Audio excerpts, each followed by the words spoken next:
Ya lo tenemos con nosotros al economista Hernán Lester, economista del CEPA, un analista, creo yo, muy agudo de la realidad. Hernán, ¿cómo estás? Buenas noches. Buenas noches, ¿cómo estás? Bueno, varios temas para hablar: precios, inflación, el mundo del trabajo, el gobierno tratando de cerrar un acuerdo que podría definirse en el día de mañana. Son 1.650 productos con las principales empresas productoras de alimentos en la Argentina. Al margen de que esto puede darse o no y que las empresas productoras de alimentos podrían llevar a la justicia esto, o el gobierno podría imponer un programa de precios máximos para que se cumpla. ¿En qué momento estamos de la pelea con la inflación? Y si, en términos generales, estás conforme con las herramientas que está aplicando el gobierno. Me parece que el diagnóstico es muy acertado. A ver, dos reflexiones respecto de la inflación que se publicó hace unos pocos días atrás. La primera tiene que ver con algo que nosotros desde CEPA veníamos diciendo desde hace varios meses. Hay una disociación entre el proceso de formación, del costo de formación de los productos respecto de la evolución de la inflación. Por poner un ejemplo. El tipo de cambio entre febrero y septiembre se movió al 10%, los precios al 27%. Vos sabés, nos contaron siempre que, digamos, la polea de transmisión de la inflación era el tipo de cambio. Bueno, ¿qué pasa? Si hago el mismo análisis para el tema de las tarifas es lo mismo, si hago para el combustible me pasa lo mismo. Los salarios son los únicos que más o menos fueron acompasando del empleo registrado esa evolución. Es decir, hace varios meses que vos tenés un problema que es que las anclas habituales que intentan sostener digamos, precios relativamente moderados, bueno, no están funcionando, algo está pasando. Con un agravante, además, que es la medición del mes de septiembre. ¿Por qué lo digo? Porque todo eso tuvo vigencia en los últimos meses, tuvo vigencia en el mes de agosto, y en septiembre te pasó lo mismo. Lo único que hubo autorizado fue el aumento de las prepagas. Fue exactamente igual, el tipo de cambio se movía al 1%. ¿Cuál es la justificación de que pase de 2 a 5 a 3,5? Bueno, nuestra hipótesis es que básicamente, luego de las PASO y frente a los anuncios del gobierno, decir, bueno, estamos pensando en poner plata en la calle, ya ni siquiera los formadores de precio esperaron a que esa política se implementara. Aumentaron por si acaso, digamos, un mecanismo de apropiación anticipada, diría. Aumentaron básicamente por las expectativas que tenían de que se pusiera algún peso adicional en la calle, y se apuraron a quedárselo, básicamente. ¿Esto tuvo lugar en los primeros días de octubre? Sí, te diría en la segunda quincena de septiembre, la primera.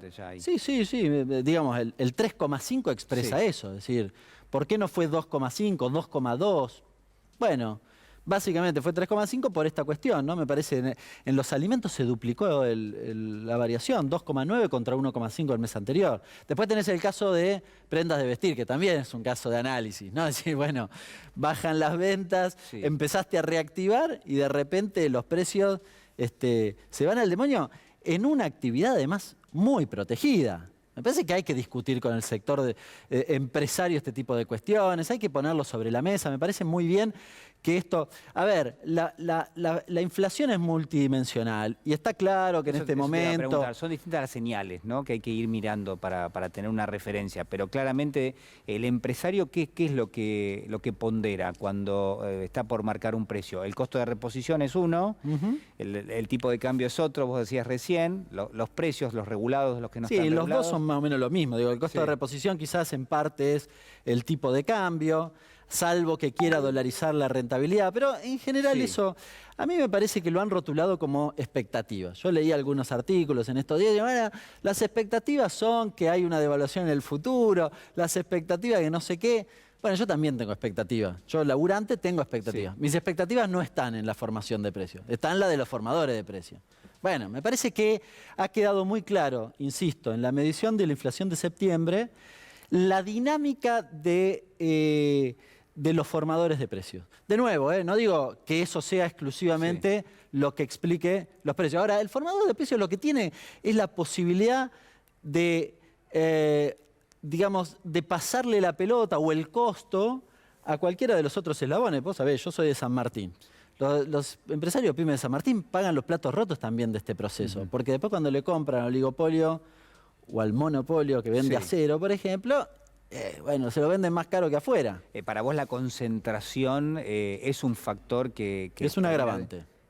profundiza la inflación, profundiza esa Es un agravante, le da herramientas a algunos eslabones en detrimento de otros. Entonces, si vos no podés discutir, y en la Argentina hay una resistencia fenomenal a discutir rentabilidad, estás en un problema, porque básicamente estás perjudicando a los eslabones más débiles. La regulación en la Argentina es para proteger a los eslabones débiles. ¿Quiénes son los eslabones débiles de una cadena de producción y comercialización y venta?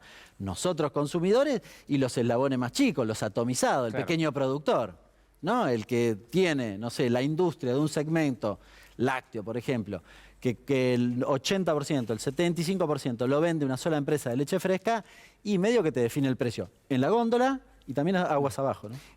A mí me resulta muy complicado, no sé a vos, pensar que con una inflación por encima del 50% anual, el salario puede recuperar poder adquisitivo, porque realmente de cuánto debiera ser la negociación salarial o dónde debiera ubicarse para poder recuperar algo a lo largo del año. Entonces, la fórmula es directamente bajar la inflación, porque lo otro, digamos, la definición del gobierno de que el salario le tiene que ganar a la inflación, la verdad que es muy difícil de que ocurra.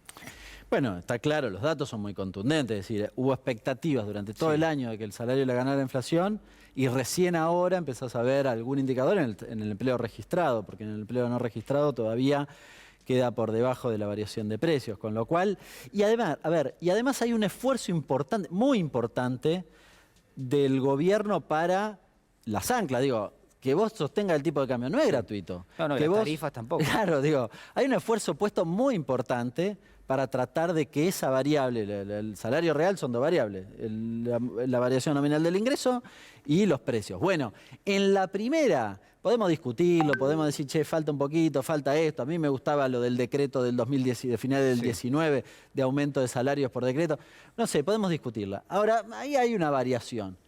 La reapertura paritaria fue un mecanismo para intentar este proceso. Ahora, el problema me parece que está por el lado de los precios, sobre todo porque no se justifica esta variación de precios, porque ese 50% no lo explican la variación de los costos. Conclusión, hay un incremento de los márgenes de rentabilidad, con un segundo proceso que en general no se dice, un aumento de la productividad. Cuando vos mirás el nivel de actividad en relación a salarios, empleo, le gana la variación de actividad. Es decir, hay un doble proceso de transferencia de ingresos a los sectores concentrados, ¿no? Bueno, hoy se conoció un dato que es importante, que es la capacidad instalada de la industria del mes de agosto, si no me equivoco, y salió el mejor agosto desde el año 2017. Es decir, las industrias están trabajando a una capacidad mayor que incluso los últimos años, por supuesto, compara con la pandemia y también contrasta con 2018 y 2019, es decir, son mejores esos datos. Lo que preocupa, y yo te lo pregunto a vos, es en plena actividad económica que empieza a crecer, tenemos problemas con el mercado de empleo. Entonces digo, ¿por qué? ¿Por qué que crezca la economía o que rebote, en este caso de una forma tan contundente, no te asegura que mayor cantidad de personas empiecen a estar dentro de ese mercado de trabajo? ¿Qué es lo que pasa? En general suele ocurrir que en momentos de crisis o en este caso de la pandemia es más dinámico la recuperación de la actividad que del empleo. A mí me parece que lo tenía que acompañar con políticas y creo que hay una orientación muy clara en este sentido. A ver, no es uniforme la cuestión del empleo. Es decir, vos ves la industria y la industria generó unos 25.000 puestos de trabajo adicionales en el empleo registrado, incluso por encima del 2019. Es decir, la recuperación fue acompañada de empleo. Tenés un segmento en el medio de actividades que se recuperaron, pero todavía no recuperaron el empleo en términos completos, construcción y comercio diría que son las dos más importantes, y después tenés un grupo de actividades que a pesar de haber rebotado siguen expulsando. Turismo, gastronomía, transporte.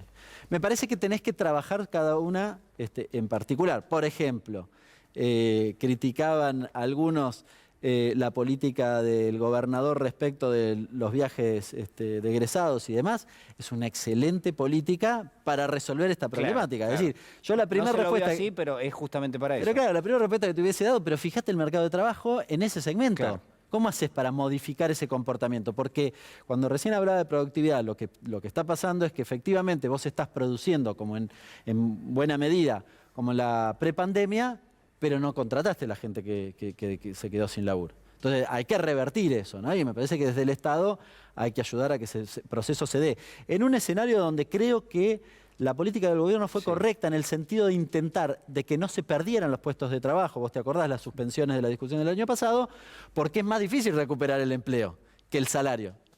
Ahora lo estamos viendo. Claro, claro, sí, es uno de los grandes desafíos que tiene el gobierno por delante. Hernán, muchísimas gracias. Un placer. Ha sido muy amable.